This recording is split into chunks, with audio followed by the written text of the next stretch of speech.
Welcome to the channel, Njunje Media TV. If you haven't subscribed, click on the subscribe button and click on the bell icon for notifications. Today, we will be looking and reviewing the comments made by former President Olusegun Obasanjo on the claim that the current government is Islamizing and Fulanizing Nigeria. Now, there was a rumor that Obasanjo had DSS at his home. However, one of his aides has come out to deny that rumor that the president or the former president is not even in Nigeria as we speak. However, there is a bigger boost to what Obasanjo said. Professor Wole Soyinka has joined the former president in this assertion. Nobel laureate Wole Soyinka has asked the federal government of Nigeria not to ignore former President Olusegun Obasanjo and the assertion that he made that the activities of Boko Haram and herdsmen in Nigeria are now West African Fulanization and Islamization agenda. Basically, the argument that Obasanjo made is that what is happening in Nigeria is going beyond Nigeria, that there is a deliberate and a calculated attempt from the Fulanis of West Africa who are not indigenous to Nigeria to invade and start an expansionist strategy in order to grab more land and resettle themselves within the confine and the space called Nigeria. Speaking recently in a Lagos event organized by the United Bank of Africa to mark their 2019 African Day, Wole Soyinka said that rather than dismiss Obasanjo's comment, the government should deal with its substance. So it's not a question of saying, okay, we send DSS to go to Obasanjo or to lay siege in his house, whether through or force, or basically as Sule Lamido has done, to come out and condemn Obasanjo in the strongest term, in the strongest, with the strongest words.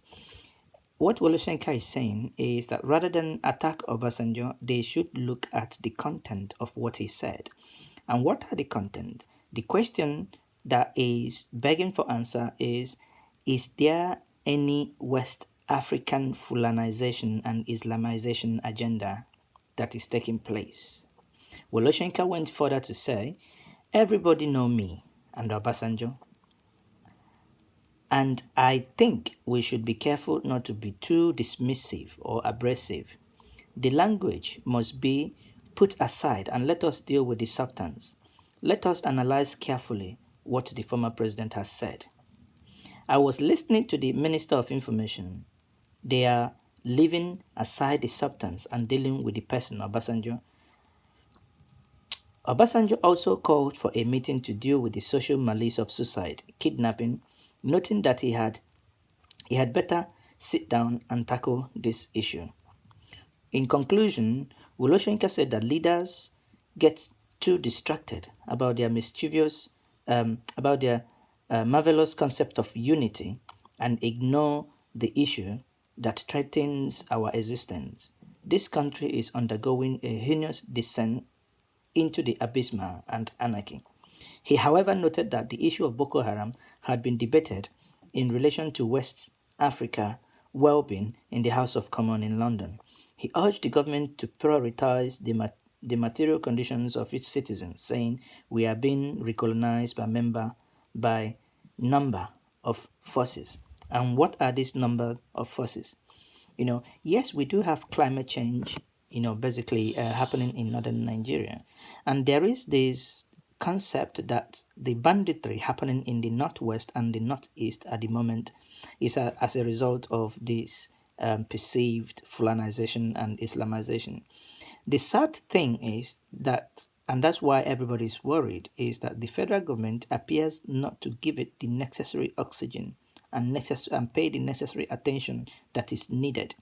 There is no way in 4 years killings has been ongoing, and we do not, or rather the president does not consider that he will change his service chiefs who are all Muslims and are all from the northern part of the country.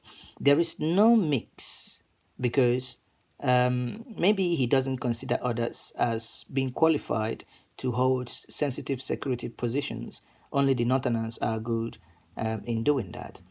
Now, see, the irony of the whole madness is the North controls all the security sections in Nigeria. However, that same North suffers the most, dastardly security breaches.